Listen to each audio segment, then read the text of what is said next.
Today is the 19th part of Gog and Magog already. We are practically reaching the end of this theme. It has given a lot of information, but it will still give some more. Today we are going to see a bit of what we have been mentioning lately, the relation between Israel and Russia that is getting more and more tense.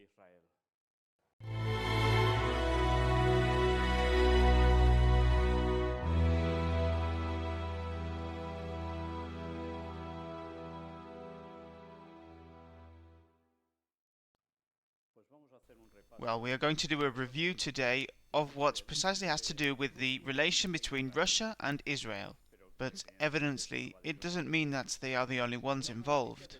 This was the news from the 8th of July of 2022. The United States says that Russia threatens Israel due to pressure for war. This is interesting. And below it says the United States says it was to be expected that Russia would threaten Israel just when Iran, Russia and China will conduct military exercises in Latin America. Certainly, we can realize that this goes a lot further than from their borders. We are talking about another continent in Latin America.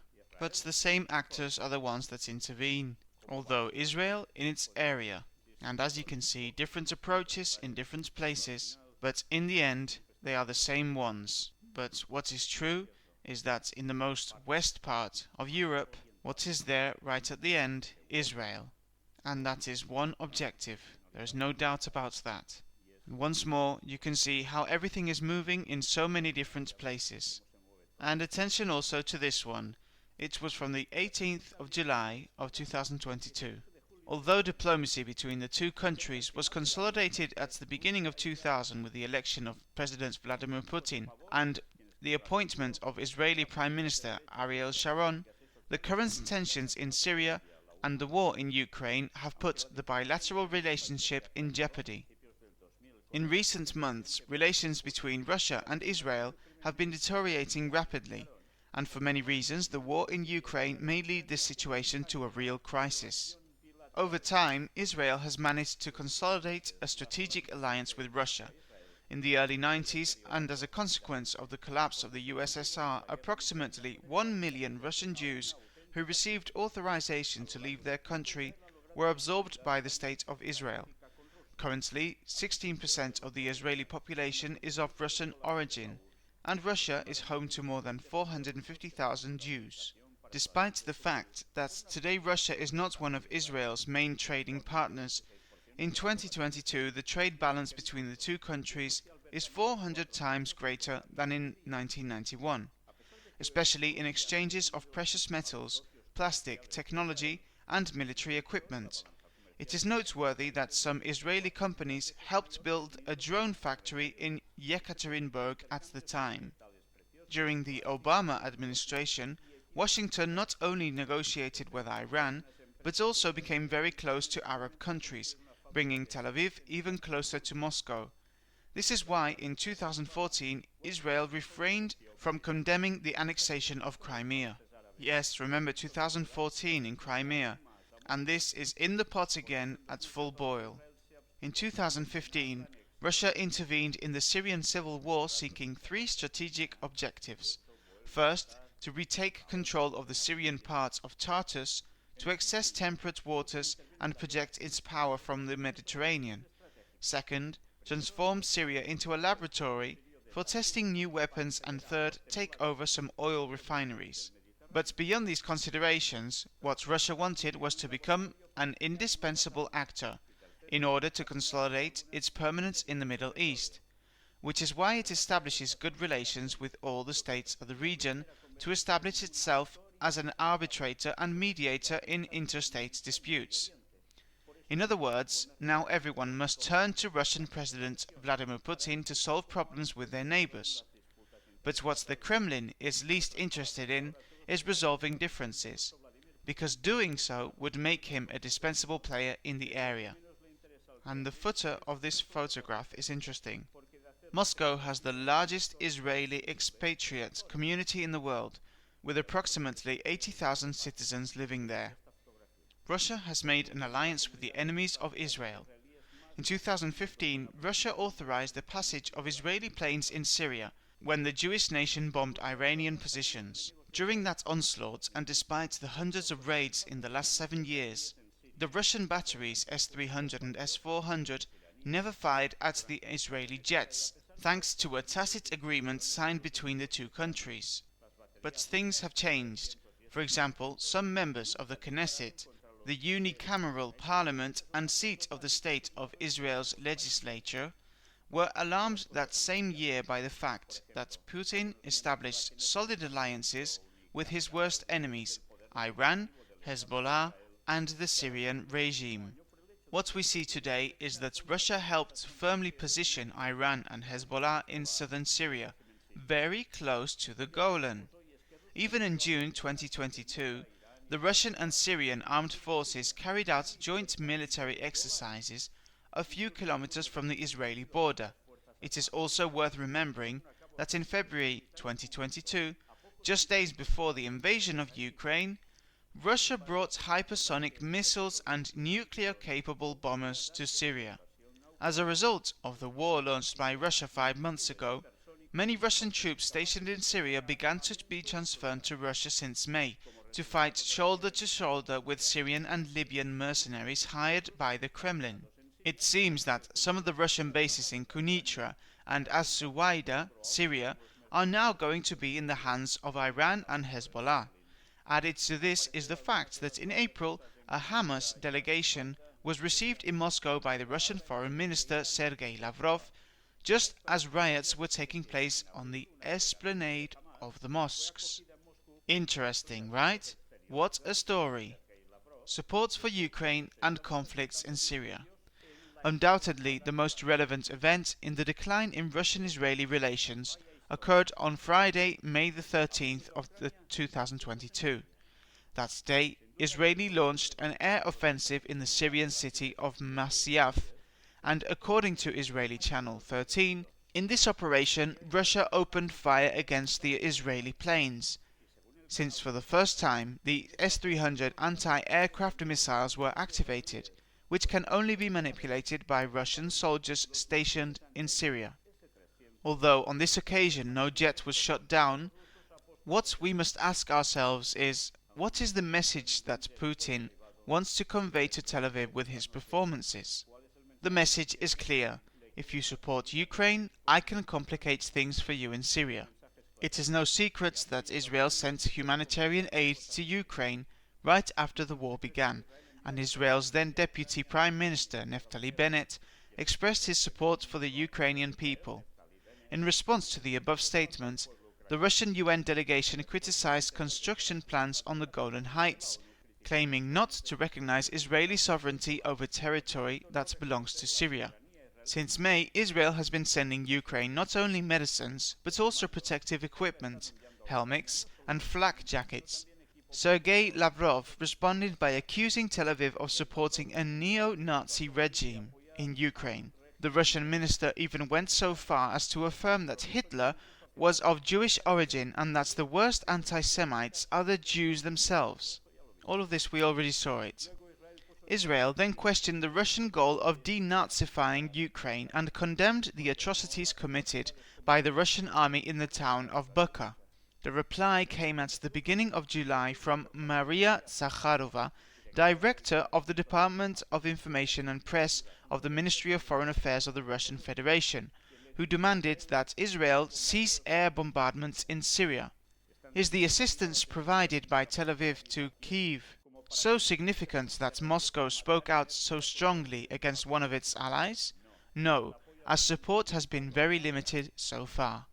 On the other hand, Russia is feeling enormous pressure from being isolated internationally and from the fact that its military is not performing at its best in Ukraine. Hence, she needs to get closer now than ever to some allies that constitute a bloc, Iran, Syria and Hezbollah, to the detriment of other allies.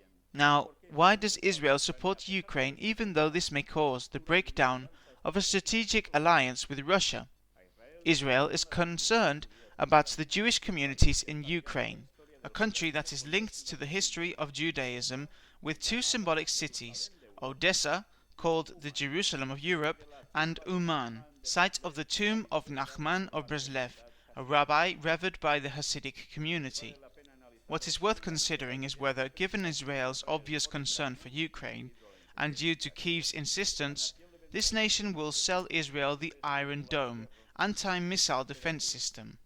If so, said sale could constitute a definitive breaking point in Russian-Israeli relations with the US, Israel, Saudi Arabia, and the United Arab Emirates. Everything seems to indicate that in Eastern Europe a new chapter of instability is being written for the Middle East, a region that is already the most volatile, chaotic and strategic on the planet. Well, I wonder what you have thought of this article, but certainly it is a review of a relatively recent history, and you can see how it is changing and where it is leading to, and truly with the characters that the prophecy quotes. It makes you think, doesn't it? And check out if it makes you think. That's the 21st of July. This appeared in an evangelical media. That said, Russia, Iran and Turkey start in a shocking moment, and Ezekiel 38 becomes a world trend. During yesterday, the book of the Bible, Ezekiel chapter 38, was trending all day due to the union of three significant figures: the President of Turkey, the President of Iran and the President of Russia. According to the Washington Post, Russian President Vladimir Putin made a rare international trip to Iran during this week as the war in Ukraine escalates and the West is increasingly stressed over decisions by his head leader.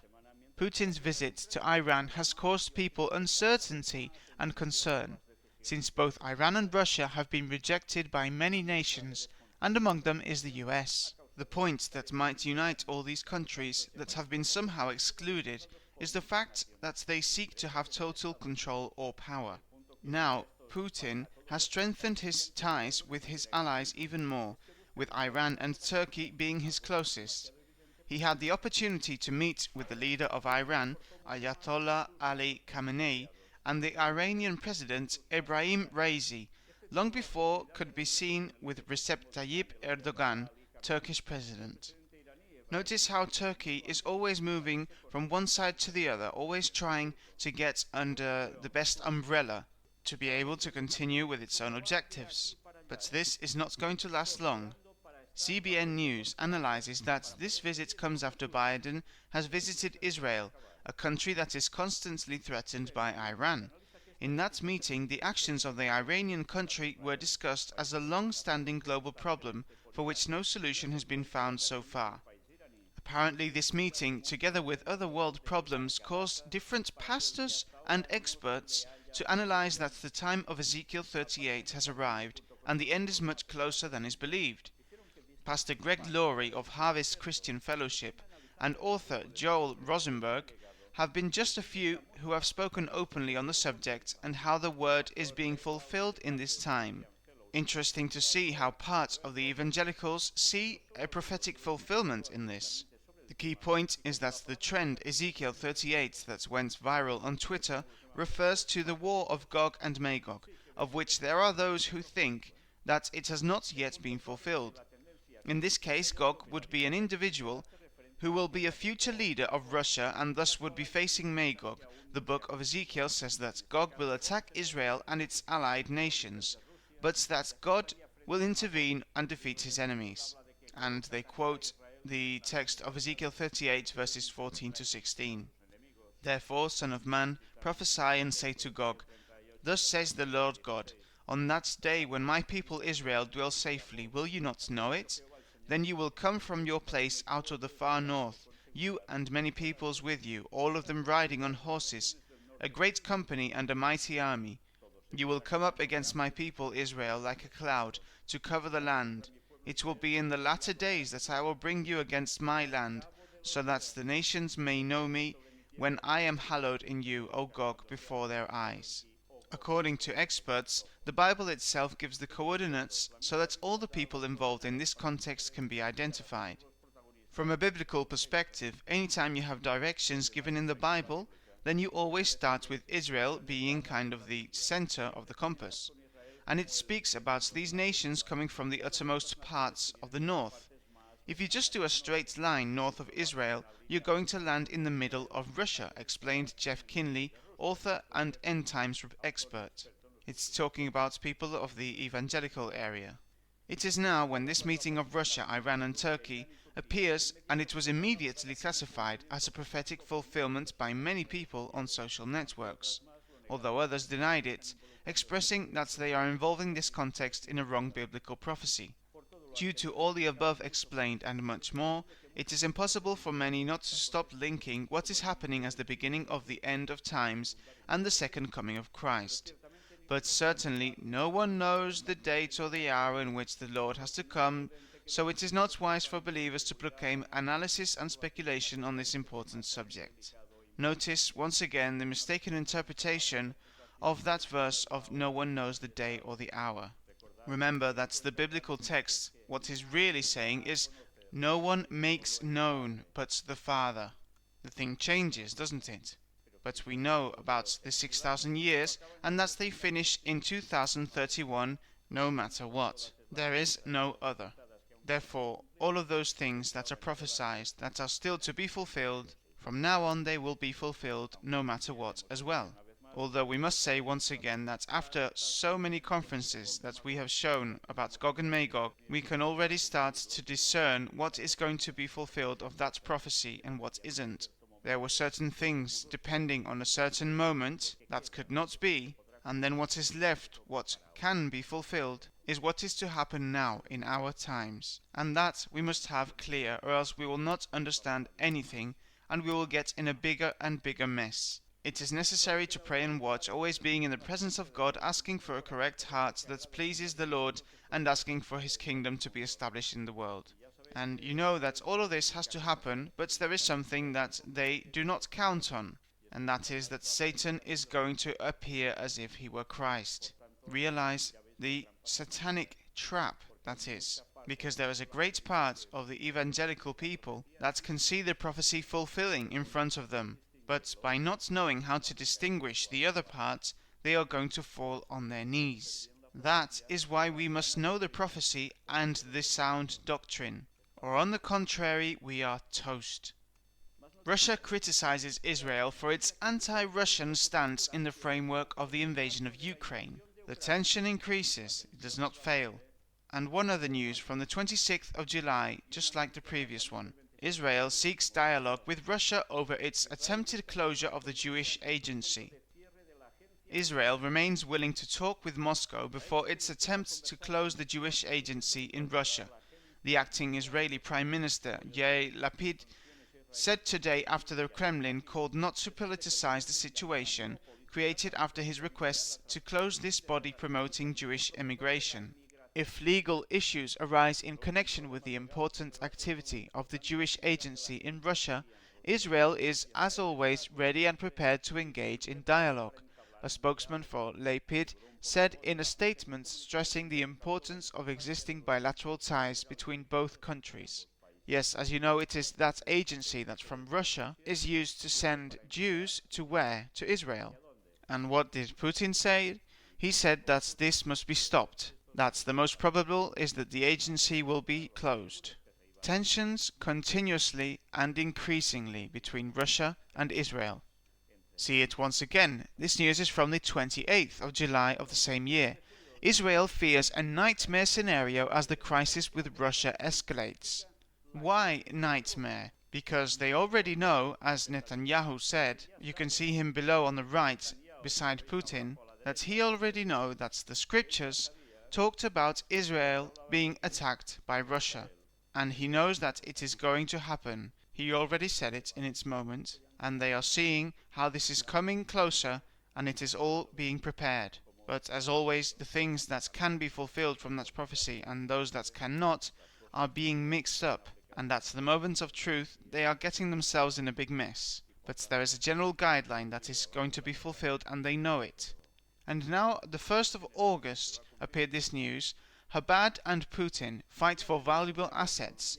The tragic events taking place in Ukraine are already leaving their mark on relations between Israel and the Russian Federation. This was written by Dr. Israel Chamitovsky, half Israelian, of course.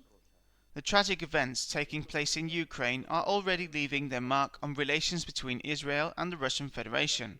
For the time being, by decision of the Russian government, the Jewish agency must close its doors in Russia, and enormous efforts are being made from Israel to repeat this measure, although so far without any success. However, in another space, a long time ago, a controversy arose between the Chabad movement and the Russian government that until now has not been resolved, and in which the government of Israel could be involved. A valuable cultural heritage made up of all the books written by the last Lubavitcher rabbi, as well as 12,000 volumes, 50,000 valuable documents, and among them 381 manuscripts that were collected and preserved from the end of the 18th century to the present day, is claimed by Chabad to the effect that all this valuable historical and religious heritage is transferred to the headquarters of the movement located in the United States.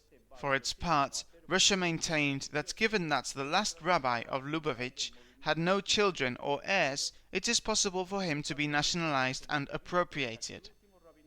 Given the Russian refusal, Chabad requested the support of the US Senate and appealed to the US Federal Justice. Russia did not appear, citing lack of jurisdiction, so that the hearings were held with the presence of one of the parties. Approximately 10 years ago, said court issued a sentence forcing the Chabad movement to hand over all the movement's assets located in the public library of Russia or any other parts of the Russian Federation. The sentence also ordered a daily fine of $50,000 to Russia for any day of delay in the return of the aforementioned assets. For its part, Russia maintained that the sentence constitutes a categorical violation of international law. This sentence was also a source of tension between the United States and Russia, to such an extent that ships belonging to the Russian government refrained from reaching the North American coasts for fear that they could be seized. During World War I, this collection was confiscated by the Soviet authorities of the time and transferred to the Lenin Museum in Moscow in 2013. The Putin government resolved to gradually transfer the Chabad collection to the Jewish Museum in Moscow, as was announced by Putin at a press meeting that was also attended by Chabad representatives. The measure aroused controversy among the same members of the Chabad Commission in charge of recovering the aforementioned patrimony. For some of them it was the first step towards the desired goal, for others it is merely a measure aimed at reducing international pressure on the government of Russia. So far, all the efforts made in the execution of the sentence in relation to the collection of the aforementioned fine have not yielded any fruit. More than a year ago, and during the previous government, Israel promised to transfer to the name of the Russian government the immovable property belonging to the Tsar Alexander Church and located in the old parts of Jerusalem. Remember that the transfer of churches and property that were built at the time by the Russian Empire in the capital of Israel, they configure an important goal in the current Russian government, insofar as they allow the imperial roots to be invoked, weighty in Putin's speech, and they aim at the same time to increase its presence and influence in Jerusalem. Well, a few days ago, Uri Kedar, World Chabad lawyer, requested the legal advisor of the government of Israel, Galia Barhav Meara, to condition and freeze said legal operation until parallel and simultaneously all the assets of Chabad are reintegrated to the headquarters of the movement in the United States. His position was clear and resounding, given that the Chabad heritage is a transcendent and inseparable part of the Jewish tradition. The State of Israel cannot be on the sidelines in this justified struggle. Well, look how curious, right? When it seems it is a matter of papers, of writings and manuscripts, of course, of Jewish people with a religious weight, and there is a dispute for those papers, it results that some other things appear, like the weight that Russia has inside Jerusalem. Yes, from when the Russian Empire had done certain things there. And that is of such an importance that, what do you know, it is bringing a big problem to who? To Israel. Once more can we realize how it is all getting much more complicated between them, step by step. Now a news from the 2nd of August. Conflict between the superpowers. Israel must choose the US. Jerusalem must deepen the strategic dialogue with Washington to align positions and formulate an action plan in the face of events, both regional and international. In the image you can see Joe Biden and Yair Lapid. This is an Israeli media. As you can see, the clear tendency that they are saying it very, very clearly, Israel must be on the side of the US. So if they do this, the tensions with Russia are going to go down? On the contrary. Finishing for today, from the 16th of August, not so long ago, Russia holds Israel responsible for violating the demarcation line in the Golan Heights.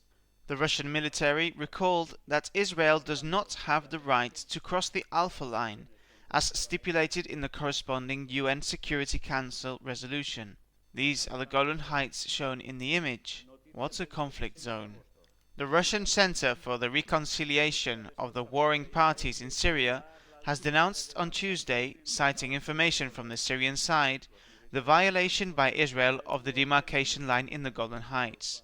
The deputy head of the center, Oleg Yegorov, told the press that on Monday an Israel Defense Forces tank left from Mount Tel El Farah towards the town of As Saba, and then stopped for 10 minutes in another location, pointing the cannon at the Syrian Arab army positions behind the Bravo demarcation line, after which it returned in the opposite direction. According to Yegorov, in this way the Israeli forces deliberately violated the Alpha demarcation line, which they have no right to cross, in accordance with the commitments assumed under the UN Security Council Resolution number 350 of the 31st of May 1974. Well, this is from a Russian media. Therefore, do you realize how the media on each side is generating a positioning, and not precisely so that they can all be friends, but precisely the opposite, that the tension is getting worse continuously. The scenario for the prophetic fulfillment of Gog and Magog is being prepared.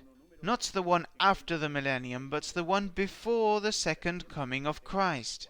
But careful, because this is going to imply something, because after the chapters 38 and 39 of Ezekiel comes chapter 40 and the following ones that have to do with the temple in Jerusalem, and the satanic plagiarism will be to build the third temple of Jerusalem. And some, as you have seen, evangelicals that believe that the prophecy goes in this way, are going to fall in the great deception, because Satan will appear as if he were Christ, to settle himself there beside someone also that is going to plant his tabernacles there. And I'm not talking only about a military question of United States. No, I am talking also directly about the tabernacles of his palace, that is, the Holy See that will be transferred to Jerusalem, and that so many people are not aware of. Some believe that will not happen ever. Others practically don't care. But when it will happen, you know what is going to happen to them, right? They are going to fall also, surrendered to everything they will contemplate. And those that know the truth, that are preaching it, thank God, are waking up many people. But there are many that are still rejecting such a clear truth. Anyhow, each one of us is going to decide, but the evidence is in front of us. And remember that we are finishing now the topic of Gog and Magog. We could extend ourselves still a lot more, showing many more things, but I think the essential has been more than shown. And I have referred you to the Temple of Jerusalem, the third temple in Jerusalem. That is what is they apply to the chapter 40, 41, 42, etc. of Ezekiel. And that is what is going to mark the guideline in this world. And what a guideline! Soon we will talk about this and also about the other great colossus that is in all this matter, China.